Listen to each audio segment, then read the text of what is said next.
My husband's family made me walk behind them at the funeral like a servant. Know your place, his mother hissed. Mourners stared in shock. I followed silently, clutching the envelope the deceased had given me. The will reading was going to be interesting. The hearse pulled away from the church parking lot, leaving behind a sea of black-clad mourners, and that's when Samantha struck. You walk behind us, she hissed, her manicured fingers adjusting her designer hat with theatrical precision. You're not real family. 23 years. 23 years of marriage to her son Justin, and this is how she chose to honor Andrew's memory, by putting me in my place at his own funeral. The words hit me like a physical blow, but what hurt more was the silence that followed. Justin stood there, his hands buried deep in his coat pockets, staring at the ground as if the asphalt held the secrets to the universe. His brother Mark shuffled his feet, suddenly fascinated by his phone screen. Danielle, his sister, actually smirked, a cruel twist of her lips that she tried to hide behind her black lace handkerchief. Did you hear me? Samantha's voice cut through the November air like shattered glass. Behind us. That's where you belong. Before we continue, I want to thank you for joining me in sharing these stories about finding your strength when others try to diminish you. If you believe that every woman deserves respect and dignity, regardless of her background or bank account, please consider subscribing. It's free and helps us reach more women who need to know they're not alone in these struggles. Now let's see how Andrew's final gift changes everything. The funeral procession was forming, and families were lining up according to some invisible hierarchy that apparently placed me at the very bottom. I watched as cousins I'd hosted for Thanksgiving dinners positioned themselves ahead of me. Neighbors who barely knew Andrew's middle name took their places in front of the woman who'd spent the last 3 months bringing him homemade soup and listening to his stories about the Korean War. My purse felt heavy against my side, not from its contents, but from the weight of the envelope tucked carefully inside. Andrew had pressed it into my hands just 7 days ago, his fingers trembling from the medication but his eyes sharp and knowing. Don't open this unless they betray you, he'd whispered, and somehow, even in his weakened state, he'd known this moment would come. Nicole. Justin's voice was barely above a whisper. Just do what she says. Please. It's Dad's funeral. That's when something inside me cracked. Not broke, cracked. Like ice on a lake in early spring, still holding but showing the fractures that would eventually split it wide open. He was asking me to submit, to accept humiliation, to dishonor his father's memory by dishonoring the woman Andrew had grown to love like a daughter. Of course, I said, my voice steady despite the tremor in my hands. I understand perfectly. But I didn't move. Not yet. I stood there, letting the moment crystallize, letting every person within earshot witness what the Morrison family was really made of. Mrs. Henderson from our church, the same woman who'd praised my casserole at the potluck just last month, caught my eye and shook her head in disgust. Even strangers were staring now, their faces twisted with confusion and embarrassment on my behalf. The envelope seemed to pulse against my hip like a living thing. Andrew's final gift, his insurance policy against exactly this kind of cruelty. Sometimes the strongest thing you can do is wait, he told me during one of our quiet conversations in his room, when the rest of the family was downstairs arguing about medical bills and inheritance taxes. Patience isn't weakness, Nicole. It's preparation. Samantha tapped her foot impatiently, her funeral director's rehearsed sympathy mask slipping to reveal the cold calculation beneath. She'd planned this. This wasn't a spontaneous moment of grief-fueled poor judgment. This was deliberate, calculated humiliation designed to remind me of my place in the family pecking order. The cars are waiting, Mark announced, though he wouldn't meet my eyes. He'd borrowed $15,000 from me last year to cover his gambling debts. Money I'd lent him without question because that's what family does. Apparently, family loyalty only flowed one direction in the Morrison household. I finally moved, taking my position behind them like some sort of domestic help following her employers to an event she wasn't really invited to attend.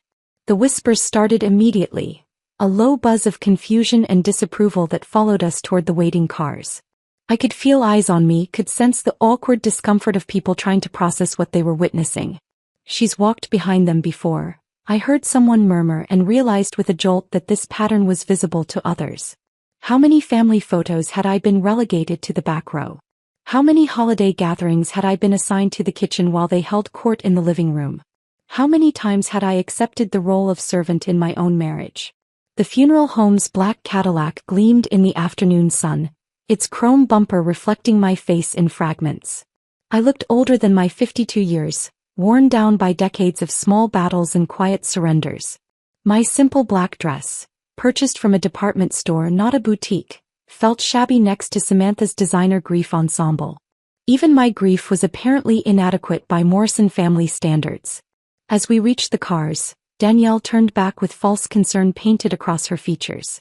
"Oh, Nicole, there might not be room in the family car. You understand, right? Close relatives only." The cruelty was breathtaking in its casual delivery. Close relatives only, at the funeral of the man who'd become more of a father to me than my own had ever been. The man who'd held my hand when I miscarried our second child, who'd driven 3 hours to my mother's funeral when Justin was too busy with work, who defended me when his family made their cutting remarks about my background. "I'll ride with the Hendersons," I said, my voice carrying farther than I'd intended. They offered earlier.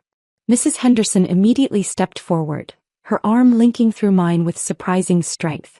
"Of course, dear. You're family to us." The word family hung in the air like an indictment. Real family doesn't make each other walk behind them. Real family doesn't abandon each other in moments of grief. Real family doesn't weaponize funerals to settle old scores. As the procession began to move, I found myself in the third car, watching the Morrison family through the rear window of their lead vehicle. They sat in their appointed positions, heads held high, playing their parts in some twisted theater where grief came second to power dynamics and love was rationed according to bloodlines and bank accounts. The envelope pressed against my side with each turn, each bump in the road. Andrew's voice echoed in my memory. "They'll show you who they really are, Nicole. And when they do, you'll know what to do."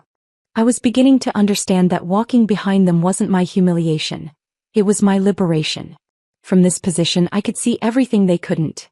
The full scope of their cruelty, the complete picture of their dysfunction, the total absence of the values Andrew had tried so hard to instill in them. The cemetery gates came into view, and with them, the next phase of what Andrew had clearly anticipated would be my awakening. I wasn't walking behind them anymore. I was following them, straight into the trap he'd so carefully prepared.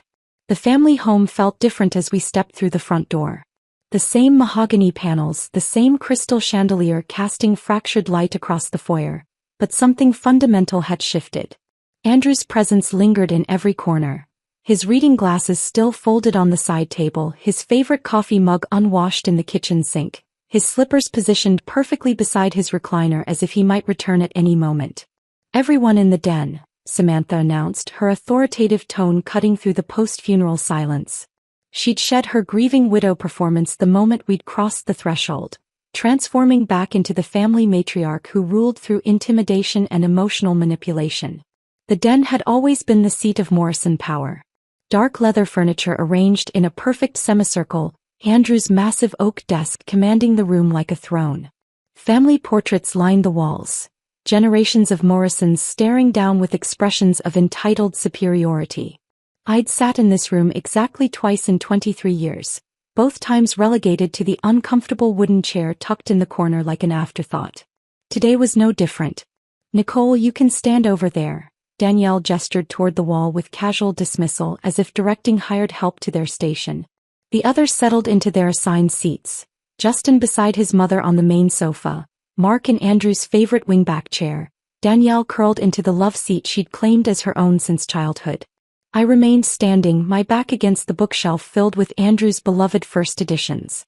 The irony wasn't lost on me. Surrounded by stories of underdogs and unlikely heroes while being treated like an unwelcome guest in what had supposedly been my family home for over 2 decades.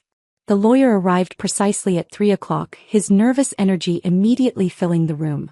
Harold Brennan had been the family attorney for 15 years, handling everything from business contracts to divorce proceedings for various Morrison relatives.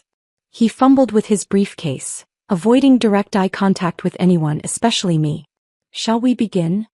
His voice cracked slightly, and he cleared his throat twice before opening the folder containing what they all believed was Andrew's last will and testament. Samantha leaned forward eagerly, her fingers drumming against the sofa arm in barely contained anticipation. Mark straightened his tie, already mentally calculating his windfall.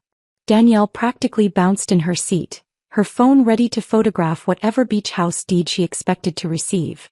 The last will and testament of Andrew Morrison, Harold began, his voice gaining strength as he fell into the familiar rhythm of legal language. Being of sound mind and body, I hereby distribute my earthly possessions as follows. Each bequest landed like a perfectly aimed arrow. Mark would inherit 40% of Morrison Construction, along with the commercial properties downtown. Danielle received the beach house in Charleston, the same property where I'd helped plan 3 family reunions, painted the guest bedrooms myself, and planted the garden that had become her Instagram backdrop. Justin inherited the investment portfolio, the remaining 60% of the business and the family home. Me? Nothing. Not even a mention. 23 years of marriage, and Andrew had apparently forgotten I existed when dividing his life's work among his heirs. That concludes the reading, Harold announced, snapping the folder shut with finality that echoed through the room like a judge's gavel. The silence lasted exactly 3 seconds before the celebration began. Oh my goodness! Danielle actually clapped her hands together, her grief forgotten in the rush of acquisition. The beach house. I can finally renovate the kitchen the way I've always wanted. Mark was already pulling out his phone, probably calculating property values and rental income. Justin sat frozen, staring at his hands folded in his lap, but I caught the slight smile tugging at the corner of his mouth. Samantha turned to me with theatrical sympathy. I'm sure you understand, dear. Andrew wanted to keep everything in the family bloodline. You can live in the guest house if you need time to adjust. The guest house. A converted garage with 1 bedroom and a kitchenette that barely qualified as livable space. After 2 decades of hosting their holidays, managing their social calendars and caring for Andrew through his illness, they were offering me charity housing on property that was supposedly no longer mine. That's what happens when you marry up, Danielle whispered to Mark, loud enough for everyone to hear. Eventually reality catches up. Marry up. As if my state university education and teaching career made me fundamentally inferior to their inherited wealth and social connections. As if love could be measured in stock portfolios and property deeds. Harold was packing his briefcase with unusual haste, clearly uncomfortable with the family dynamics playing out before him. His hands shook slightly as he organized his papers, and he kept glancing toward the door as if planning his escape route. That's when I finally spoke. That wasn't Andrew's will. My voice cut through their premature celebration like a blade through silk. That was yours. The room went silent. Not the comfortable quiet of satisfied heirs, but the electric stillness that precedes a thunderstorm. For faces turned toward me with identical expressions of confusion and growing alarm. I reached into my purse and withdrew the envelope Andrew had pressed into my hands 7 days earlier. The paper felt warm against my fingers as if it had been absorbing my body heat, waiting for this exact moment. Harold, I believe you need to read this first. My voice remained steady, controlled. 23 years of swallowing insults and accepting dismissal had taught me to mask my emotions perfectly. But inside, something was awakening, a fierce satisfaction that I'd never experienced before. Harold accepted the envelope with trembling fingers. His face went pale as he examined the exterior notarization, the official seals, the date stamp that was clearly more recent than the document he'd just finished reading. This appears to be another will, he stammered, his professional composure cracking completely. Andrew's real will, I corrected gently. The one he actually signed. Read it. Justin found his voice first. Nicole, what is this? Some kind of joke. But Harold was already opening the envelope, his eyes scanning the contents rapidly. His face went from pale to ashen as he read, his hands now shaking visibly. This is highly irregular, he managed. This document appears to be legitimate, and it's dated 3 weeks ago. It supersedes the previous will entirely. Read it, Samantha demanded, her voice sharp with growing panic. Harold cleared his throat, his professional training warring with obvious personal discomfort. The last will and testament of Andrew Morrison, dated. He paused, glancing at the fraudulent document still lying on the coffee table. This is dated after the will I just read. The implications hung in the air like smoke from a fire that was just beginning to catch.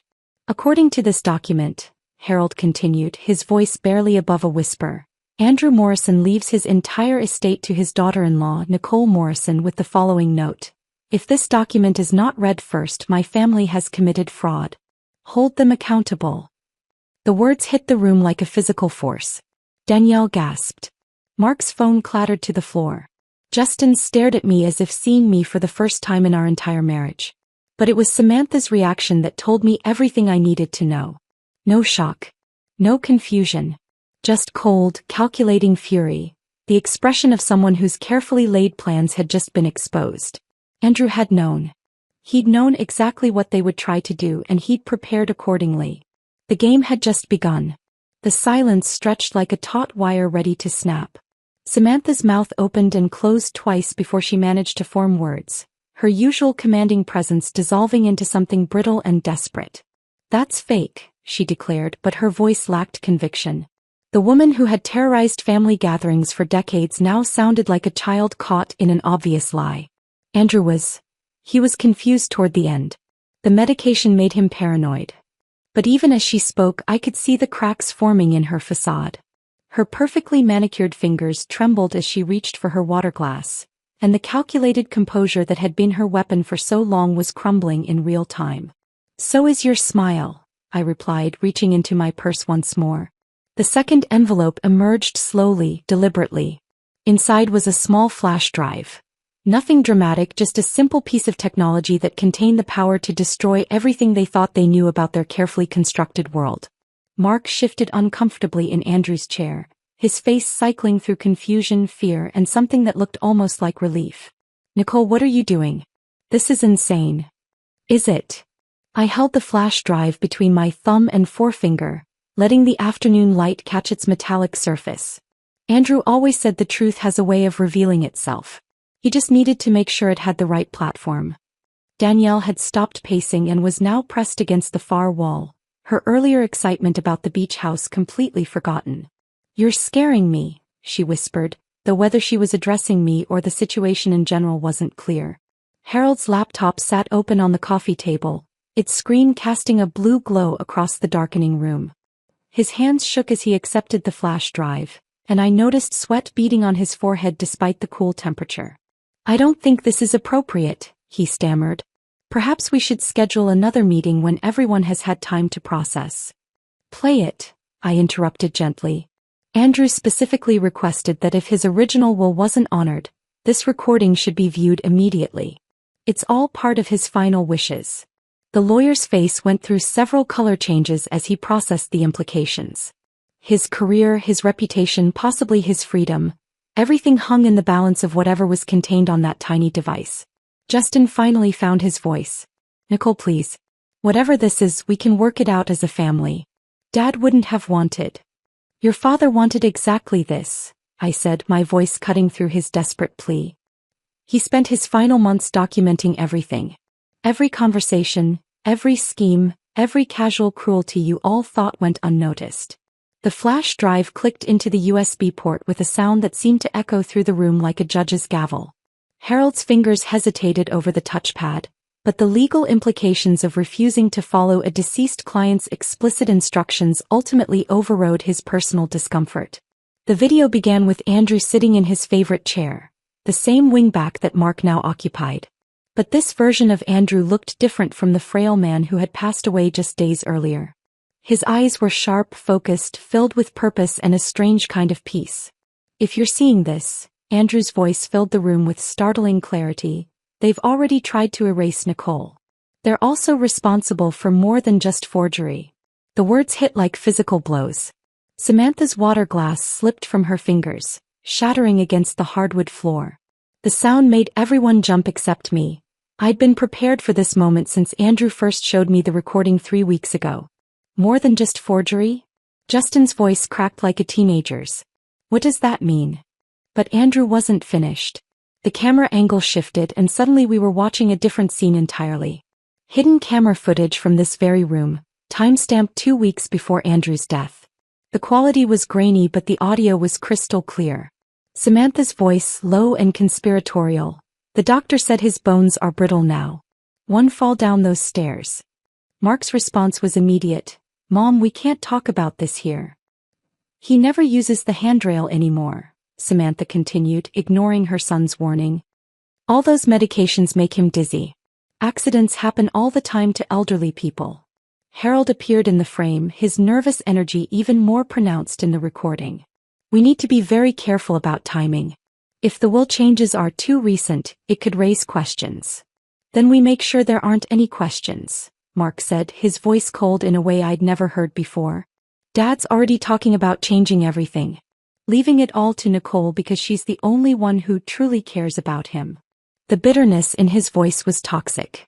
She's manipulated him completely, Danielle's voice added from off-camera. Playing the devoted daughter-in-law while turning him against his real family. The current version of Danielle let out a strangled sob as she watched her recorded self casually discuss their father's potential accident. Mark had gone completely pale, his hands gripping the chair arms so tightly his knuckles were white. But it was Justin's reaction that cut deepest. He stared at the screen in horror, finally seeing his family for what they truly were. You knew, he whispered to his mother. You all knew and you let me believe. Let you believe what? I asked softly. That your father's fall was an accident? That finding him at the bottom of the stairs was just bad luck? That the timing of his death, just days before he planned to meet with his own lawyer, was coincidental? The video continued, showing more conversations, more planning, more casual discussions of Andrew's mortality as if it were a business problem to be solved. Harold's face had gone ashen as he watched his recorded self coordinate the legal aspects of their scheme. This could destroy my practice, he muttered, more to himself than anyone else. It should, I replied without sympathy. Andrew trusted you to protect his interests, and instead you helped them plan his financial elimination. And possibly worse. Samantha finally found her voice again, but it came out as a harsh whisper. We didn't. Didn't what? I asked. Didn't push him down the stairs? Or didn't think he would actually fall when you removed the safety rails he'd asked Mark to install? When you forgot to refill his medication that helps with balance? When you encouraged him to use the stairs instead of the elevator you'd convinced him he didn't need? The room felt smaller with each revelation. The family portraits on the walls seemed to be watching, judging, bearing witness to the complete destruction of the Morrison legacy. He documented everything, I continued, letting the silence build between each word. Every small cruelty, every calculated risk you put him in, every conversation you thought was private. Andrew may have been old, but he wasn't foolish. He knew exactly what you were capable of. Justin stood abruptly, knocking over his chair. I didn't know, he said desperately. I swear to you, Nicole, I didn't know they were planning any of this. But the damage was done. Whether he had actively participated or simply chosen to remain willfully blind, the result was the same. His father was dead, and his family had orchestrated every aspect of that death, from the financial arrangements to the physical circumstances that made it possible. The video finally ended, leaving us in a silence so complete that the ticking of Andrew's antique clock sounded like thunder. For people who had entered this room as grieving family members now sat exposed as conspirators in an elderly man's death. And I was no longer the woman they had forced to walk behind them at the funeral. I was the woman who held all the evidence. The aftermath of the video left the room in a state of suspended chaos. Samantha was the first to recover, her survival instincts kicking in with the desperation of someone watching their entire world crumble. That will is fake, she declared, her voice rising with manufactured indignation. Andrew was completely out of his mind those last few months. Anyone could have coerced him into signing anything. Mark nodded frantically, grasping at the lifeline his mother had thrown. The medication made him paranoid. He was seeing conspiracies everywhere. You took advantage of a sick old man. We can contest this, Danielle added, her voice shrill with panic. No court will honor a document signed by someone in his condition. I listened to their desperate protestations while walking slowly to Andrew's wingback chair. The same chair where he'd shared his plans with me during those quiet evening conversations they'd never bothered to interrupt. The leather still held the faint scent of his cologne, and as I settled into its familiar embrace, I felt his presence surrounding me like armor. You're all absolutely right, I said calmly, reaching for the glass of water Harold had poured earlier. Andrew was definitely not in his right mind those last few months. Their faces brightened with premature hope, thinking I was about to validate their claims. He was angry, I continued, taking a small sip. Hurt. Disappointed in the family he'd worked his entire life to build. But his mind, sharp as ever. Harold shuffled through his papers with increasing agitation. Mrs. Morrison, these are very serious allegations. If there's any question about your father-in-law's mental capacity when he signed this document. There isn't, I interrupted gently. Because the will you're also concerned about? It's completely irrelevant. The confusion on their faces was almost comical. Justin leaned forward, his brow furrowed. What do you mean irrelevant? I reached into my purse and withdrew a thick manila folder, placing it on the coffee table with deliberate care. I mean that Andrew transferred all the major assets to me years ago. The house, the investments, the company shares. Everything you just heard Harold read out. None of it belonged to Andrew at the time of his death. The silence that followed was deafening. Mark's face cycled through confusion, disbelief, and growing horror as the implications sank in. That's impossible, Samantha whispered. We would have known. There would have been paperwork, legal documents. There were, I said, opening the folder to reveal neat stacks of bank statements, transfer documents, and legal filings. Lots of them. All properly filed, all completely legitimate, all dating back several years. Harold reached for the folder with trembling hands, his professional training warring with personal dread. As he examined the documents, his face went through several color changes before settling on a sickly gray. These appear to be authentic, he managed. The transfers are dated, going back 5 years. 5 years, I repeated, letting the words sink in. Andrew started moving assets into my name the same week Samantha told him I was just a gold digger who married up. I pulled out a specific document showing them the date. This house transfer, completed the day after Mark borrowed $50,000 for his gambling debts and never said thank you. Danielle sank into the love seat, her face pale. But nobody told us. Nobody told you because nobody needed to tell you, I explained. You assumed Andrew would always be there to bail you out, fund your lifestyles, and clean up your messes. He let you assume that while quietly ensuring you could never hurt him, or me financially. Justin stood abruptly, knocking over a side table in his agitation. You manipulated him. You isolated him from his family and turned him against us. The accusation hung in the air like poison. After 23 years of marriage, after all the evidence of his family's cruelty, Justin was still ready to blame me rather than face the truth about the people he'd defended for so long. Did I asked, my voice deadly calm. Let me show you something. I reached for another section of the folder, withdrawing a chronological list that Andrew had helped me prepare months earlier. Every asset transfer is dated to correspond with a specific incident. Shall we review them together? I slid the list across to Justin, watching his face as he read. January 15, 2020. The day you started your affair with Rebecca. Andrew transferred the first block of company shares to my name that afternoon. Justin's face went white. How did he? March 3, 2021. The day Samantha told Andrew I was an embarrassment to the family name at the charity gala. He moved the investment portfolio the next morning. Samantha's mouth opened and closed wordlessly. Should I continue? I asked. Because there are dozens of entries here. Every cruel comment, every dismissive gesture, every time you made it clear I wasn't really family. Andrew documented it all and responded accordingly. Mark grabbed the list, scanning it frantically. His name appeared repeatedly. Unpaid loans, broken promises, casual insults directed at me that he'd thought went unnoticed. June 12, 2022, I read aloud. The day Mark called me the help in front of the Patterson family at the country club. Andrew transferred the beach house deed that evening. I was joking, Mark protested weakly. Were you? I stood up, moving to Andrew's desk where another folder waited. Because Andrew kept a journal too. Would you like to hear what he wrote about that particular joke? The room felt smaller with each revelation. These people who had spent decades treating me like an outsider, who had forced me to walk behind them at Andrew's funeral, were discovering that their victim had been protected all along. The will Harold read today? I continued, returning to Andrew's chair. That was a test. A final opportunity for you to show even a shred of decency, to honor the man who had given you everything. You failed spectacularly. Harold was frantically examining transfer documents, his professional reputation crumbling with each authentic signature and notarization he verified. This is all legitimate, he muttered. Every document is properly executed and filed. So when you tried to steal my inheritance, I said, letting the words hang in the air, you were actually stealing nothing. The house you're sitting in? Mine for 3 years. The company shares you were counting on? Mine for 4 years. The investments?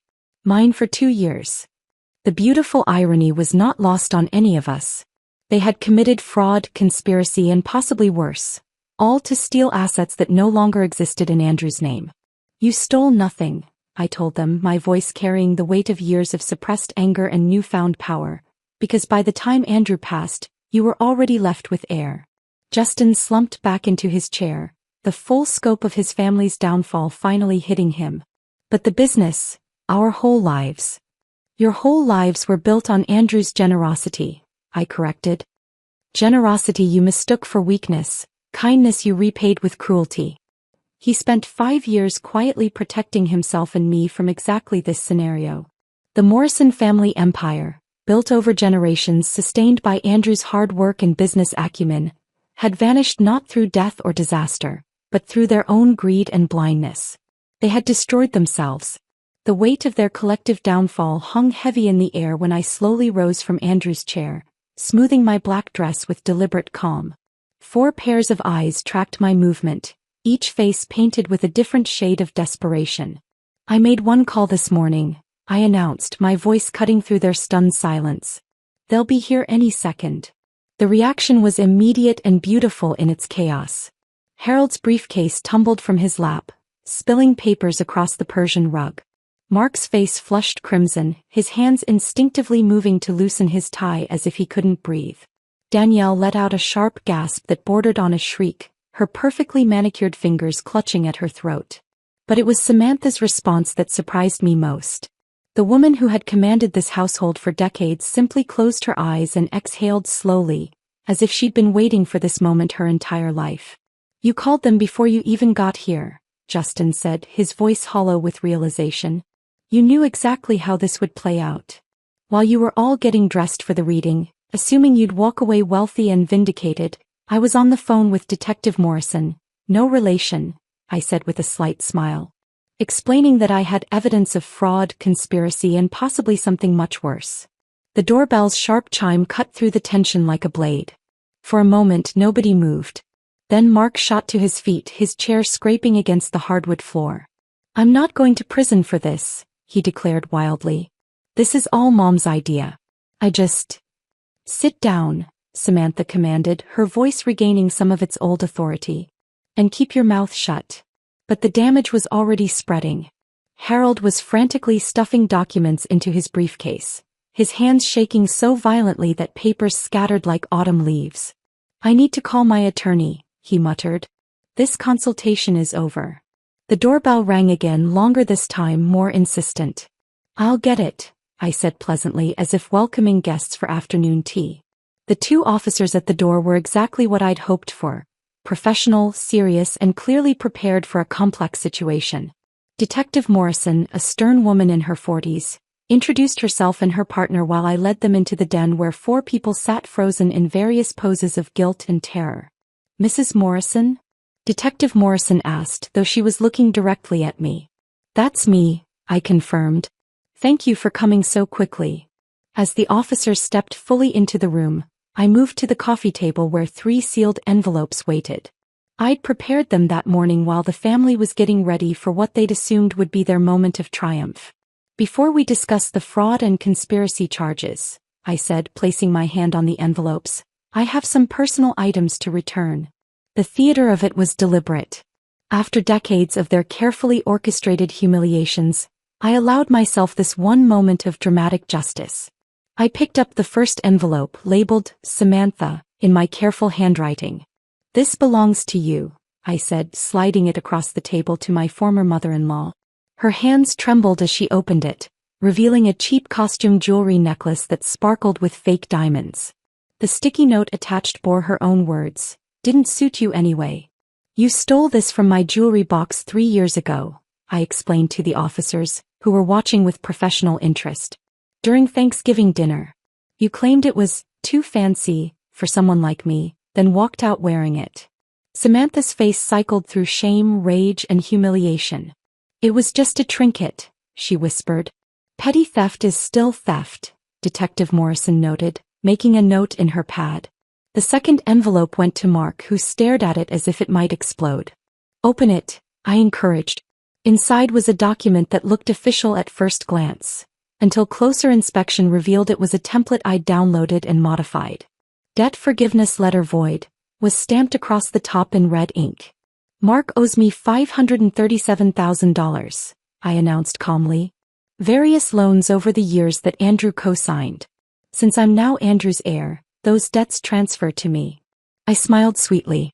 This version is void. I expect full repayment within 30 days. Mark's face went from red to white to green in rapid succession. I don't have that kind of money, he choked out. Then you'll need to sell some assets, I replied. I hear the job market is competitive for people with fraud convictions, so you might want to get started quickly. The third envelope was for Danielle, who had pressed herself so far back into the love seat that she appeared to be trying to merge with the furniture. This one's my favorite, I said, extending the envelope toward her. She didn't move to take it, so I opened it myself and pulled out a stack of printed emails. The headers were clearly visible. Romantic exchanges between Danielle Morrison and Harold Brennan, time-stamped over the past 6 months. Apparently Harold wasn't just helping with legal matters, I announced to the room. He was also helping with personal ones. Harold made a sound somewhere between a groan and a whimper. His career wasn't just over. It was about to become a public scandal that would follow him for the rest of his life. Danielle began crying in earnest now, ugly sobs that shook her entire body. How did you get those? She managed between gasps. Andrew had security cameras throughout the house, I explained, including in Harold's office upstairs, where you two thought you were having private conversations about altering the will. I paused, letting that sink in. Among other activities, Detective Morrison was writing rapidly now, her professional demeanor sharpening with each revelation. Mrs. Morrison, you mentioned fraud and conspiracy charges? All documented, I confirmed, gesturing toward Harold's abandoned briefcase. The will they tried to present today is completely fabricated. They've been planning this for months, as you'll see in the video evidence and recorded conversations. The officers exchanged glances, clearly recognizing that this was going to be a much bigger case than they'd initially anticipated. Harold Brennan, Detective Morrison announced formally, you're under arrest for conspiracy to commit fraud. The transformation was immediate and total. Harold's face crumpled as the handcuffs clicked into place, his professional dignity dissolving completely. I never meant for it to go this far, he pleaded, looking desperately around the room for sympathy he would never find. You have the right to remain silent, the officer continued, but Harold was already talking, his words spilling out in a desperate rush of confession and blame-shifting. As they led him toward the door, he turned back one last time. Samantha, tell them it was your idea. Tell them I was just following instructions. But Samantha had found her steel again. She sat perfectly straight, her hands folded in her lap, and said nothing at all. The door closed behind Harold with a finality that seemed to echo through the house. The man who had held their family's legal affairs in his hands for 15 years was gone, leaving behind nothing but scandal and the wreckage of multiple destroyed lives. Who's next? Detective Morrison asked, turning back to the remaining family members. The domino effect had begun. The aftermath of Harold's arrest left a vacuum in the room that seemed to suck all the air from the space. Detective Morrison was coordinating with her partner about evidence collection while the remaining family members sat in various states of shock and disbelief. That's when Justin finally found his voice. Nicole. The word came out cracked, desperate. He stood slowly, his hands extended toward me like a man reaching for a lifeline. We can fix this. All of this. I know things got out of hand, but we're still married. We're still family. The irony was so thick I could taste it. After 23 years of watching him choose his blood family over me every single time, he was finally ready to choose me, when I was the only one left with anything to offer. Fix this. I repeated, my voice carrying a dangerous calm that made him take a step back. You want to fix humiliating me at your father's funeral? Fix watching your family plot against the man who raised you? Fix standing silent while they treated me like hired help for over 2 decades? His face cycled through several expressions: guilt, fear, calculation, before settling on something that might have been genuine remorse if I hadn't known him so well. I didn't know about the will, he pleaded. I swear to you I had no idea they were planning to change it. If I had known. You would have what? I interrupted, standing to face him directly. Stopped them? Defended me? Chosen your wife over your precious family for once in your pathetic life? The words hit him like physical blows. Behind him, Samantha made a small sound of protest, but even she seemed to understand that her influence over her son had evaporated along with the family fortune. You stood there, I continued, my voice gaining strength with each word, and watched them make me walk behind you at Andrew's funeral. Like a servant. Like someone who didn't belong. You promised me that morning that things would be different, and the first test of that promise, you failed spectacularly. Detective Morrison looked up from her notes, clearly uncomfortable with the domestic drama unfolding before her, but professional enough to let it play out while she documented everything. Justin's shoulders sagged as the full weight of his failures crashed over him. I was trying to keep the peace. Dad had just died and everyone was emotional. Everyone was emotional? My laugh came out sharp and bitter. Your father was dead, Justin. Dead. And your family's first instinct was to put me in my place. To remind me that despite 23 years of marriage, despite caring for Andrew when none of you could be bothered, I was still just an outsider who'd married up. I reached into my purse one final time, withdrawing an envelope that had been waiting for this exact moment. Unlike the others, this one was thick, official, bearing the letterhead of the city's most prestigious divorce attorney.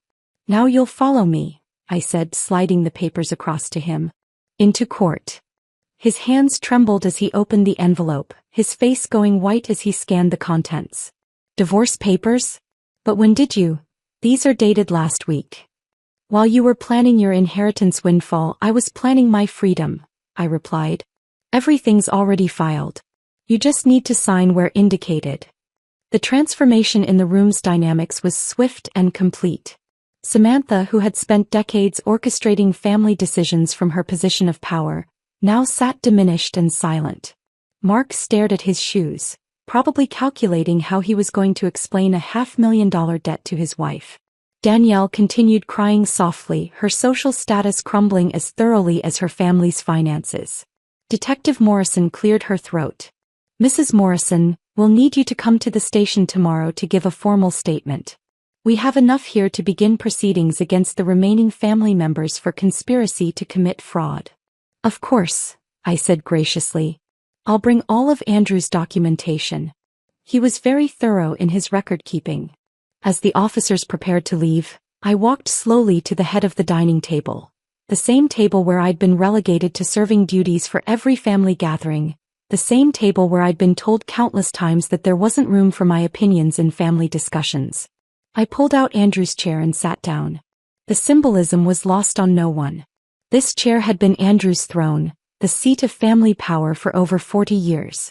Samantha had never been allowed to sit in it, even after her husband's death. It represented authority, legacy, control, everything they had assumed would pass to Justin as the eldest son. Now it was mine. What are you doing? Samantha asked, her voice barely above a whisper. Taking my place, I replied simply. The place Andrew always intended for me to have. From this position I could see the entire room differently. The family portraits that had seemed so intimidating when I was standing against the wall now looked down at me with what felt like approval. Andrew's spirit seemed to settle around my shoulders like a comfortable shawl. You can't just, Mark started to protest, but his words died when he met my eyes. I can, I said with quiet authority. This is my house now. My table. My family legacy to protect or destroy as I see fit. The police finished their preliminary work and prepared to leave, but Detective Morrison paused at the door. We'll be in touch about the investigation. Given the complexity of the case and the video evidence, I expect there will be additional charges. After they left, the silence in the room was profound. For people who had entered this house that morning as members of a powerful, wealthy family now sat as criminal defendants facing financial ruin and social disgrace. I was never behind you, I said finally. my voice carrying clearly through the suddenly spacious room. I was just waiting for the right moment to pass you all. Justin looked up from the divorce papers, his face etched with something that might have been understanding. He planned all of this, didn't he? That this was his design from the beginning. Andrew taught me that patience could be its own form of power, I confirmed. He showed me that sometimes the strongest thing you can do is wait, watch, and let people reveal exactly who they are. Samantha stood abruptly, her designer composure finally cracking completely. This isn't over, she declared, but her voice lacked any real conviction. Yes, I said calmly, it is. As the sun began to set through the den windows, casting long shadows across the Persian rug, I remained in Andrew's chair, my chair now, watching the family that had tried to erase me slowly dissolve into individual fragments of their former selves. The woman they had forced to walk behind them at the funeral was gone. In her place sat the new matriarch of a dynasty they would never be part of again. If this story of ultimate justice had you cheering for Nicole, hit that like button right now. My favorite part was when she calmly took Andrew's chair at the head of the table, claiming her rightful place as the new matriarch. What was your favorite moment? Drop it in the comments below. Don't miss more empowering stories like this. Subscribe and hit that notification bell so you never miss an upload. I'm Samantha Mitchell, 34 years old, and I've spent 15 years building a military career my family knows nothing about. When my sister Natalie's wedding invitation arrived, I knew I'd face the usual dismissal from parents who never supported my choice to serve. What I didn't expect was her groom Jason standing at attention, saluting me in front of everyone, and saying those words that changed everything. Major General, ma'am.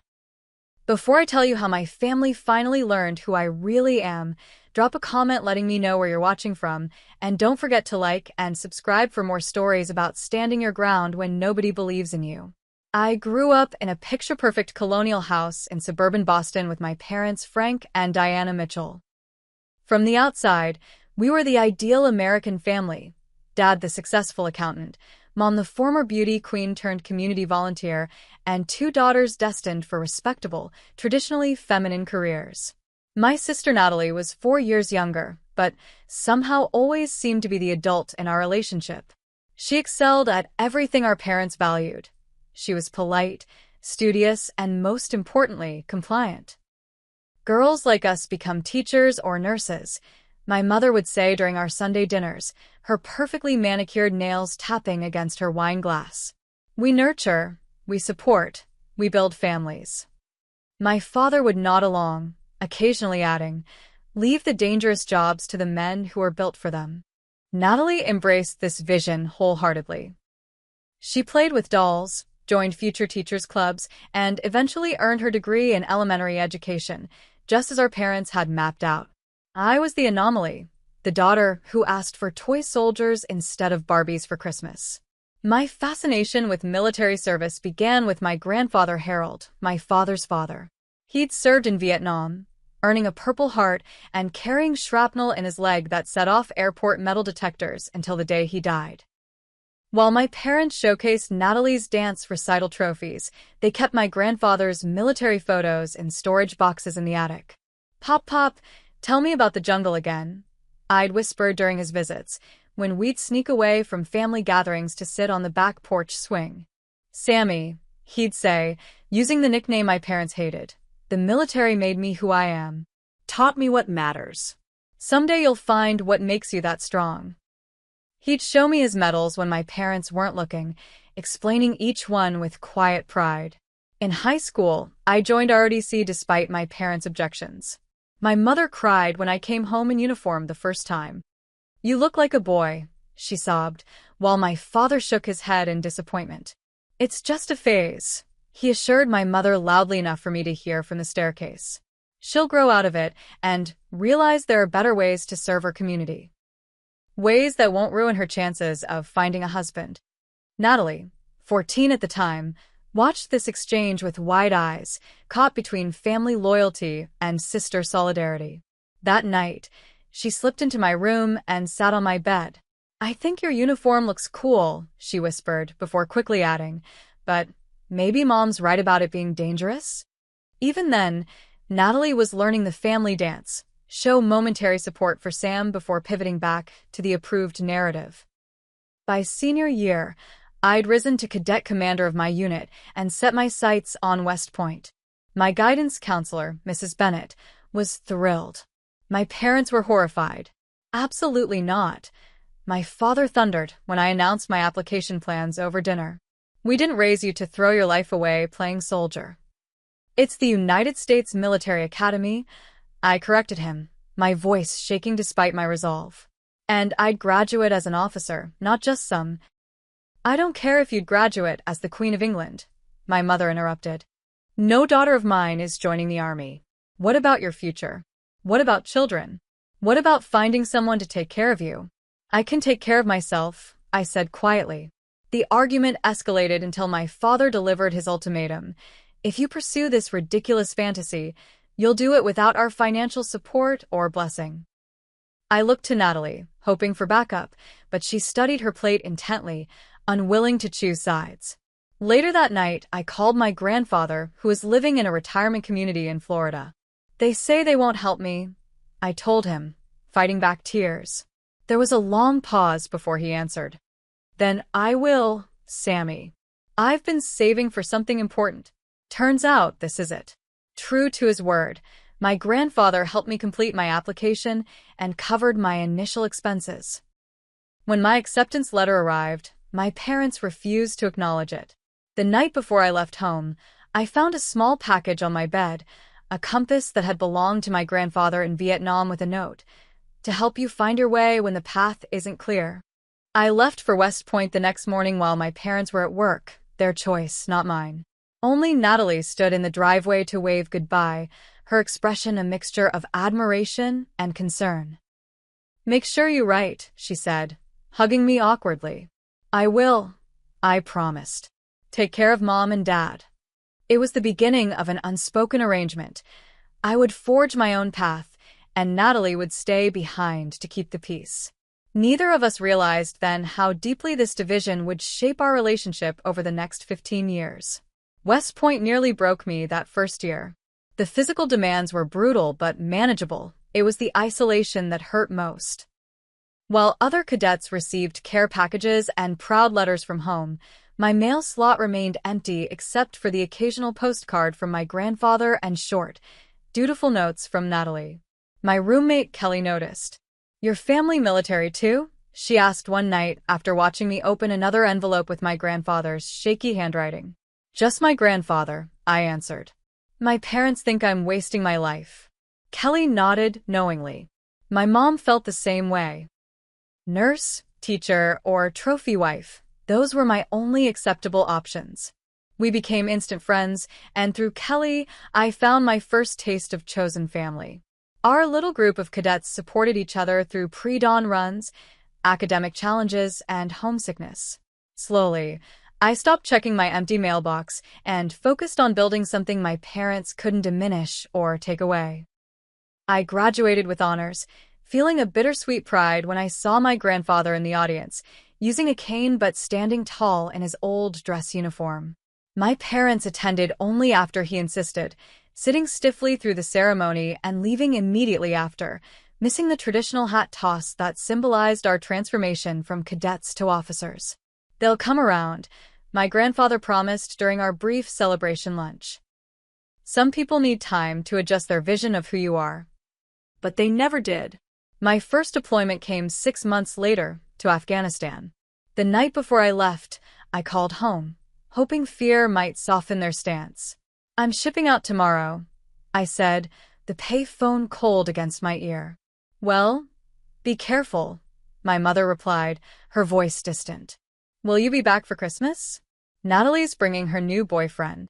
No acknowledgement of danger. No expression of pride. Just logistical questions about holiday planning. I realized then that the distance between us was no longer merely physical. During that first tour, I discovered my aptitude for strategic operations. While some officers excelled in direct combat, I had a gift for seeing patterns, anticipating threats, and developing effective response plans. My commanding officers took notice, and I rose through the ranks faster than even I expected. After 3 years of minimal contact with my parents, I was promoted to captain. I called home with the news, hoping finally for some recognition. "That's nice, dear," my mother said distractedly. "Did you get the wedding invitation?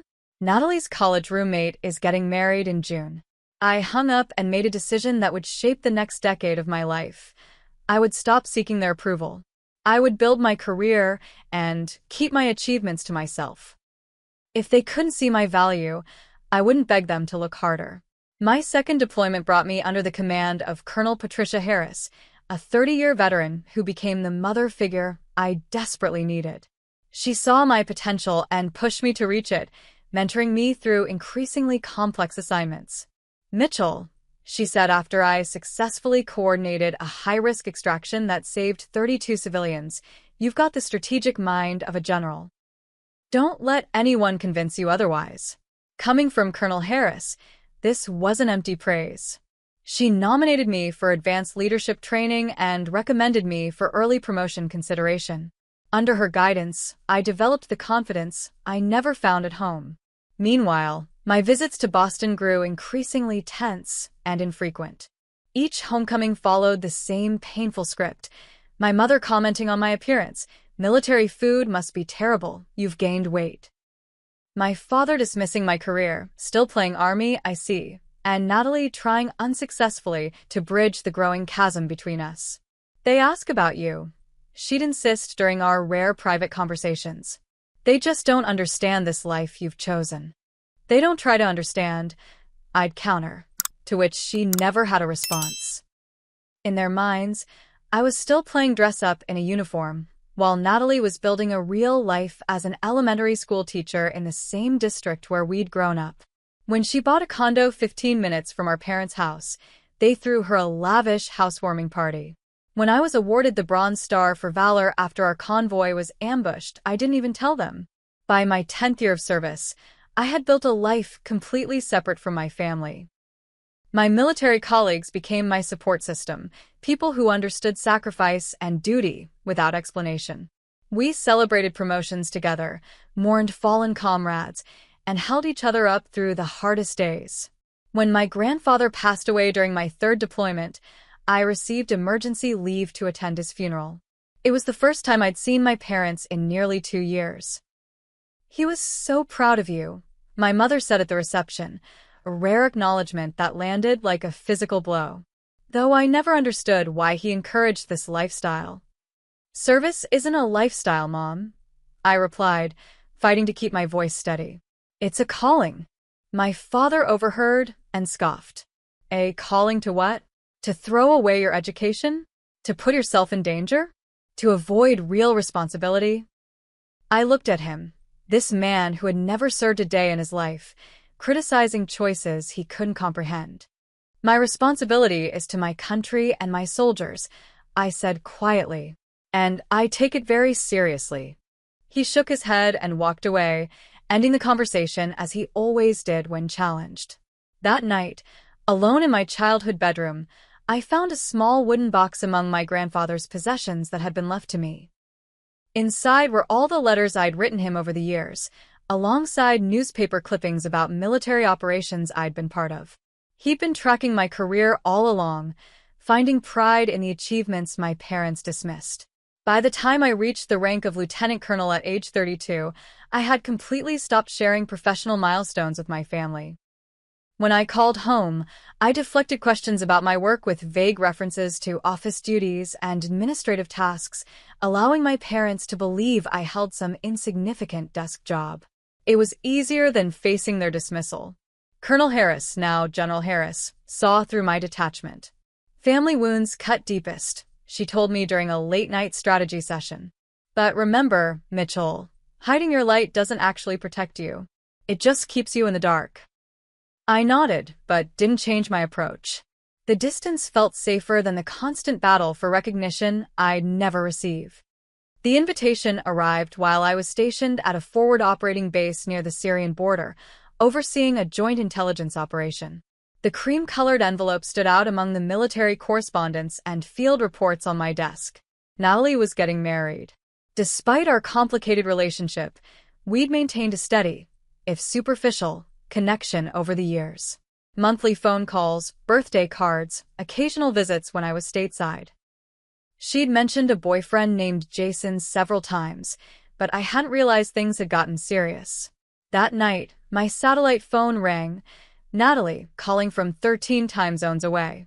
"Did you get it?" she asked, her voice tinny through the poor connection. "Just opened it," I replied. Congratulations, naturvidenskabelig. "I'm happy for you. Will you come? I know it's asking a lot with your job." She still hesitated when referring to my military service, conditioned by years of parental disapproval. "I'll request leave," I promised. "When's the last day I can confirm?" "That's actually why I'm calling," she said, her voice shifting to a higher pitch that signaled nervousness. "I was hoping you'd be my maid of honor." The request stunned me into silence. We'd grown so distant over the years, living in completely separate worlds. I'd assumed she'd choose one of her teacher friends or cousins for the role. "Are you sure?" I finally managed.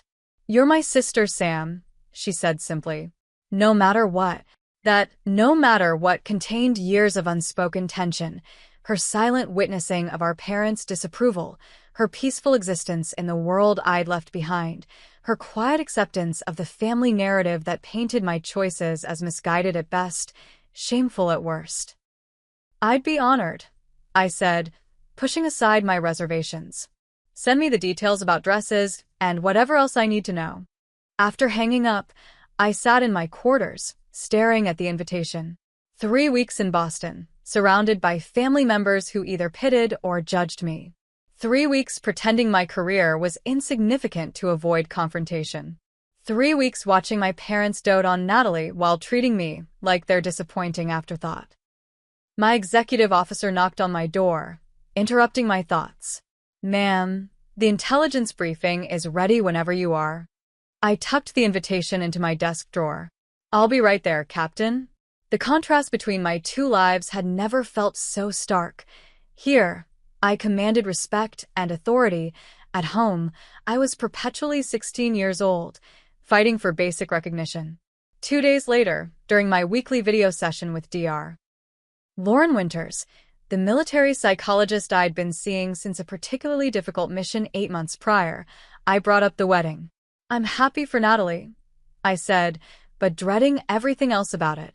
Dr. Winters nodded, her gray eyes thoughtful behind rectangular glasses. "What specifically are you dreading?" The usual, he said. Mom's comments about my weight and marital status. Dad's dismissive attitude about my pretend job. The exhaustion of hiding who I really am to keep the peace. "Why do you hide your rank and achievements?" she asked, though we discussed this many times before. "Because they don't deserve to know," I said automatically, then corrected myself. "No, that's not it. Because I'm tired of offering up parts of myself just to have them rejected or minimized." Have you considered that hiding your success might actually be reinforcing their misconception? That by downplaying your career, you're allowing their narrative to stand unchallenged. I'd never thought of it that way. So, what? I should show up in full dress uniform with all my medals? Dr. Winters smiled. That might be a bit dramatic for a wedding. But perhaps there's a middle ground between hiding and confrontation. We spent the rest of the session discussing boundaries and expectations. By the end, I decided to attend the wedding as simply Sam, no uniform, no title, but also no more pretending my career was trivial. If questions arose, I would answer honestly, but without seeking approval. "Remember," Dr. Winters said as our time ended, "you can't control their reaction, only your response to it." 6 weeks later, I was on a commercial flight to Boston, dressed in civilian clothes that felt foreign after months in uniform. I'd arranged for 3 weeks leave, one before the wedding for preparations, the wedding week itself, and one after for family time, though I already regretted that last week. My mother met me at the airport, air-kissing my cheek to avoid smudging her lipstick. "You look healthy," she said, her standard euphemism for "you've gained weight." "The Army feeds us well," I replied lightly, refusing to take the bait. "I suppose they must," she said, eyeing my athletic build with thinly veiled disapproval. Natalie's just beside herself with excitement. The caterers had a cancellation yesterday, but we sorted it all out. And wait until you see her dress. Absolute perfection. The drive to my parents' house was filled with wedding details and community gossip, with no questions about my life or work. It was as if the past 15 years had simply been a blank space in our family history. My father was in his study when we arrived, emerging briefly to give me a perfunctory hug. "So the soldier returns," he said, his attempt at humor falling flat. "Surprised they could spare you from all that important work." "National security will somehow manage without me for 3 weeks," I replied, matching his sarcastic tone. He raised his eyebrows. "I'm sure it will. Your room's all set up. Your mother turned it into her sewing room, but she cleared some space for you." That night, Natalie came over for dinner, bringing her fiancé Jason for what would be our first meeting. He was tall with kind eyes and a firm handshake. "Sam." Finally, Natalie embraced me with genuine warmth. "I was starting to think you lived permanently overseas." "Only semi-permanently," I joked, then turned to Jason.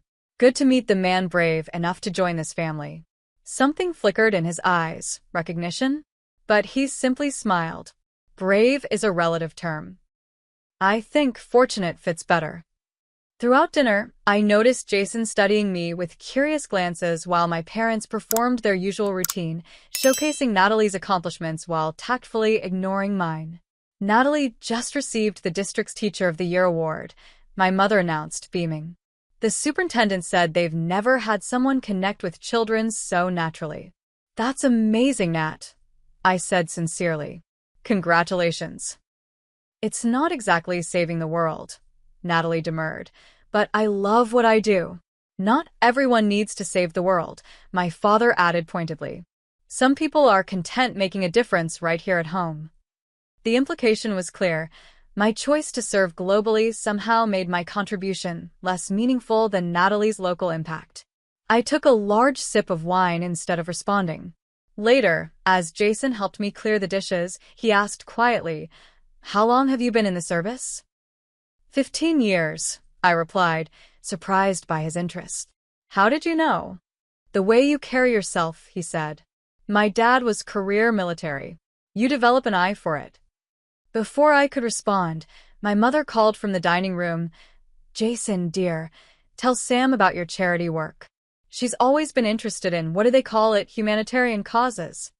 The conversation shifted, and I lost my chance to ask Jason more about his military connections. The rest of the evening passed in a blur of wedding talk and thinly veiled criticisms disguised as concern for my well-being. After Natalie and Jason left, I retreated to my childhood bedroom, now a sewing room with a twin bed crammed in the corner. Boxes of my old belongings lined one wall, never fully unpacked after being removed to make space for my mother's crafting supplies. I felt like a visitor in my own history. I called Captain Michael Donovan, my trusted second-in-command who was overseeing operations in my absence. "How's the family reunion, General?" he asked, the only person who would use my rank during these 3 weeks. "About as expected," I sighed. "I'm regretting that 3rd week already." "You could always claim a national emergency," he suggested, only half joking. "Don't tempt me." I laughed, then grew serious. "How's everything there?" "Under control. Focus on your sister's wedding. We've got this." After hanging up, I dug through one of the boxes until I found what I was looking for, my grandfather's compass, the one he'd given me before West Point. I held it in my palm, remembering his words, "To help you find your way when the path isn't clear."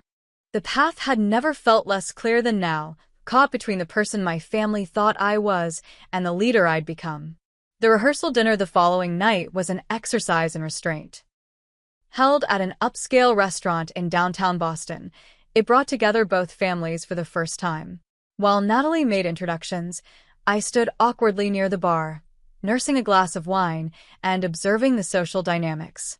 My mother fluttered between guests, playing the role of wedding coordinator and proud maternal figure. "This is our daughter Samantha," she would say when forced to acknowledge my presence. "She works for the government." No further explanation, no hint of pride, just a quick pivot back to Natalie and her accomplishments. Jason's parents, Thomas and Barbara Cooper, seemed pleasant if somewhat reserved. His father, a tall man with military-straight posture, caught my eye several times during dinner, his expression curious. During the salad course, he finally addressed me directly.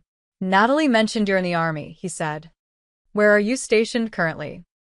Before I could answer, my father interjected from across the table. "Sam's been bouncing around for years. Some kind of administrative position, isn't it, Sam?" I felt heat rise to my face. "I work in strategic operations and intelligence," I said carefully. "Oh, like a secretary for the important people?"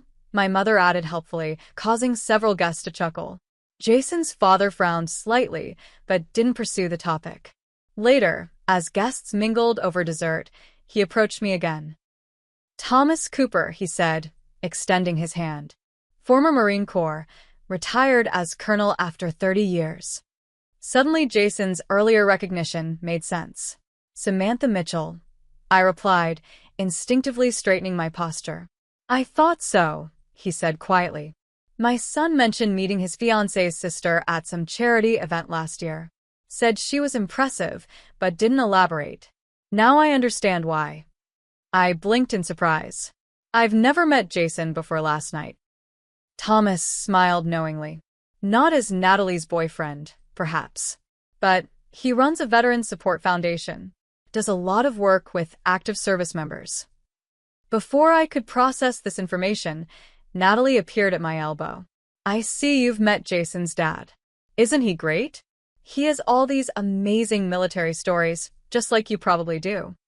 "I was just telling your sister that Jason speaks highly of her," Thomas said smoothly. Natalie beamed. "Everyone loves Sam once they get to know her.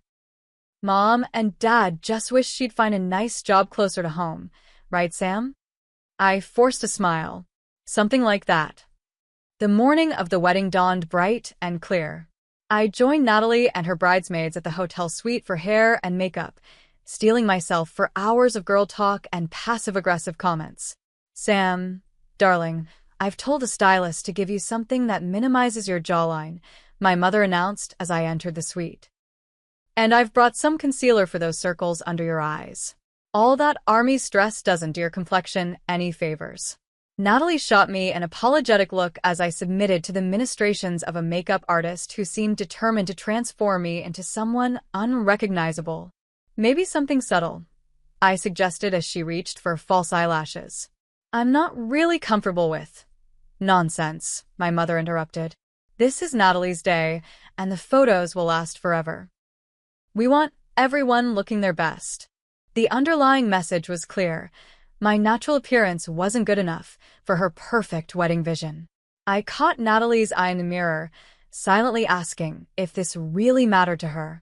She gave a tiny shrug that I interpreted as "please just go along with it." So I did, allowing myself to be painted and primed into my mother's version of femininity. While the bridesmaids chatted about their relationships and careers, I sat quietly, feeling increasingly out of place. These women had known Natalie for years through teaching, while I'd become little more than a holiday visitor in my sister's life. "So, Sam, any special man in your life?" asked Bridget, a petite brunette who taught 3rd grade with Natalie. "Not currently," I replied, bracing for the inevitable follow-up. "That's such a shame," cooed another bridesmaid.